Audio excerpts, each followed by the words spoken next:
Bonjour à tous. Selon une étude de l'Association européenne des clubs, l'ECA, seuls 28% des 16 à 24 ans se disent fans ou particulièrement fans de football.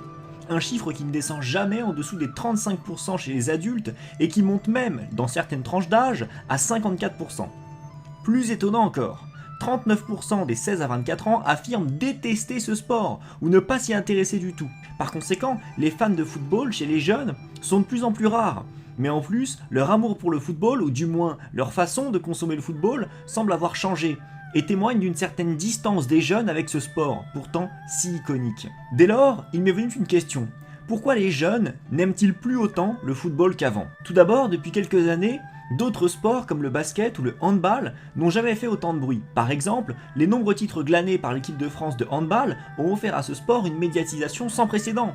De plus, et surtout même, le basket, de par l'accentuation du développement de la NBA en Europe depuis quelques années, a aussi fait bouger les lignes. Aujourd'hui, beaucoup de jeunes rêvent certes de jouer et de gagner la Ligue des Champions avec le Real, mais beaucoup rêvent aussi de gagner la NBA avec le maillot des Lakers, avec un LeBron James assis au premier rang pour apprécier ses exploits. Par conséquent, le monopole que possédait le football semble s'étioler. Encore plus quand de nouveaux sports se développent, comme l'e-sport par exemple, qui attire des foules de jeunes et qui semble les faire tout autant rêver. Toutefois, le football n'est pas victime que de ses concurrents.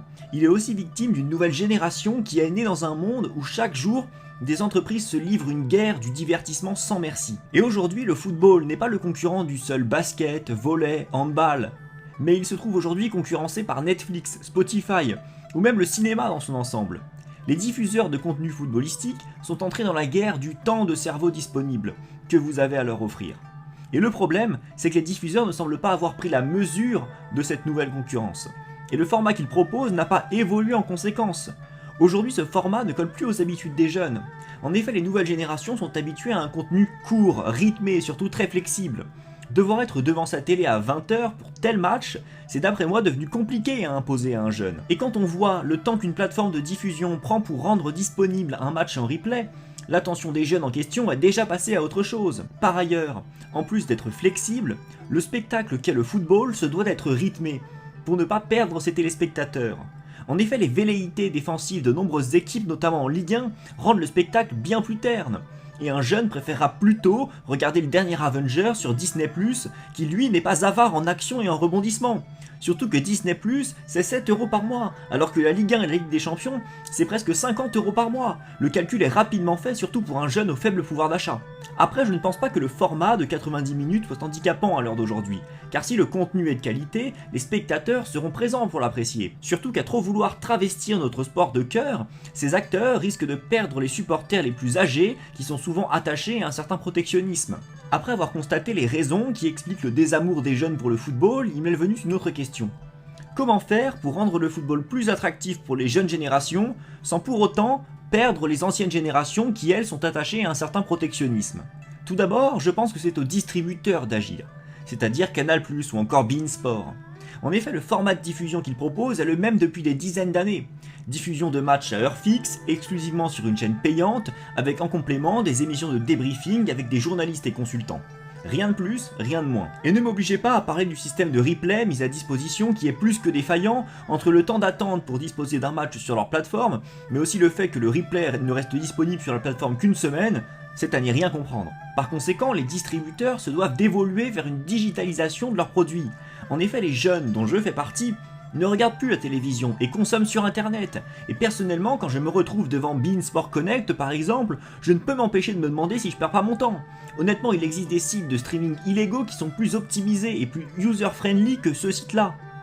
De plus, le prix des abonnements est trop excessif pour de nombreux jeunes, et même si le streaming existe, beaucoup par flemme le délaissent et délaissent par voie de conséquence le football, par dégoût de devoir regarder une affiche de Ligue des Champions en 360 pixels sur un site russe qui affolerait même le plus laxiste des antivirus. Il pourrait être possible de prévoir des abonnements personnalisés, tels que par exemple un abonnement moins cher, mais qui permettrait de regarder seulement les matchs d'une équipe en particulier, sur une saison, comme il existe depuis des années en NBA, ou encore mieux, proposer un abonnement permettant de regarder un nombre de matchs précis par mois et où le prix serait indexé sur le nombre de matchs regardés.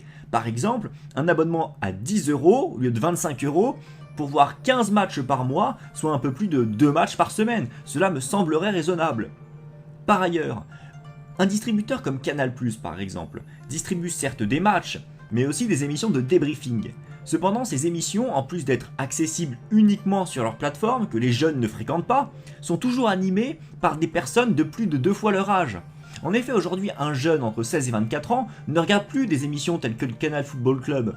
De nos jours, les jeunes vont sur YouTube pour suivre des vidéastes qui parlent leur langue, qui utilisent leur code, qui répondent à leurs questions.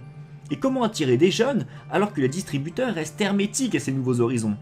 Dès lors, pourquoi pas ne pas créer des émissions animées par ces jeunes vidéastes, mais qui seraient diffusées sur la chaîne YouTube du distributeur en question? Cela permettrait aux chaînes de télévision de s'offrir de la visibilité sur internet pour peut-être rediriger ce jeune public vers ses antennes. Il est même possible d'imaginer une émission entièrement animée par ces vidéastes, mais directement sur la chaîne du diffuseur en question. En effet, quand on voit que certains vidéastes cumulent près de 400 000 abonnés, l'effort semble en valoir le coup. Pour finir, les plateformes en ligne des distributeurs se doivent d'être plus accueillantes et d'attirer l'internaute, non pas que par les seuls matchs qu'elles proposent. Sur ce point, Canal semble avoir une avance, mais sa plateforme ne respire pas pour autant le football. Il faudrait peut-être réfléchir à une plateforme dédiée où l'on pourrait trouver tous les matchs, toutes les émissions, voire même des articles écrits, des émissions exclusives. En bref, une vraie plateforme de passionnés qui donne envie d'aimer le football. Bon, laissons de côté les distributeurs. Attardons-nous maintenant sur la LFP, la Ligue de football professionnel. Car oui, la Ligue peut agir, non pas sur l'accessibilité du football directement, mais sur son contenu. En effet, le format actuel est trop attendu, le meilleur gagne à la fin, la surprise n'est que trop rare. Et la surprise c'est quoi? C'est le spectacle, et le spectacle c'est ce qui attire les gens. Dès lors, je propose un projet de ligue à 16 clubs, ce qui ferait non plus 38 journées mais seulement 30. Cependant, à l'issue du championnat, les 8 premières équipes s'affronteront lors de play-offs pour obtenir la sacro-sainte qualification en Europe. À supposer que chacun des tours de play-off se déroule sur un format de 2 matchs, aller-retour, et que le qualifié soit la meilleure équipe au score cumulé des 2 matchs, alors le play-off pourrait se dérouler sur 5 journées et pourrait ne pas rallonger la saison pour autant. L'avantage de cette formule est d'offrir aux téléspectateurs un spectacle plus attrayant car les grandes équipes du championnat s'affronteraient non plus seulement 2 fois mais potentiellement 4 fois et cela permettrait aussi d'ajouter du suspense car on le sait tous, sur 2 matchs tout est possible. Ensuite, pour la relégation, là aussi un système de barrage serait possible, ce qui existe déjà, donc je ne vais pas plus le développer. Volontairement, je ne rentre pas trop dans le détail de cette nouvelle formule, car là n'est pas le but de la vidéo. Je veux simplement montrer que la Ligue a toutes les cartes en main pour redynamiser notre championnat moribond. Pour conclure, que ce soit par la Ligue ou par les distributeurs, le football doit évoluer dans son rapport au public, et notamment aux jeunes. Après, soit les acteurs du football français réagissent dès maintenant, soit d'autres acteurs agiront, et il sera trop tard. En effet, si, du côté de la Ligue, cette dernière ne redynamise pas son offre, la concurrence d'une Super Ligue européenne pourrait signer l'arrêt de mort de notre Ligue 1. Pareil pour nos distributeurs qui, face à la concurrence de nouveaux acteurs tels que les GAFA, vont devoir vite s'adapter face à des géants qui sont certes bien plus riches, mais qui sont déjà bien plus au fait des questions liées à la concurrence en matière de temps de cerveau disponible. Le constat est donc simple, soit le football français devient acteur du changement, soit le football français deviendra la victime de ce changement. Cependant, pour être acteur, il faut agir, et les discordances au sein de la Ligue semblent plus tendre vers l'immobilisme consubstantiel.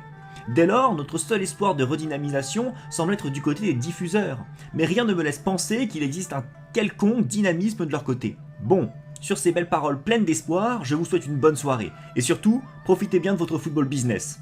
Enfin, de votre football, vous m'avez compris.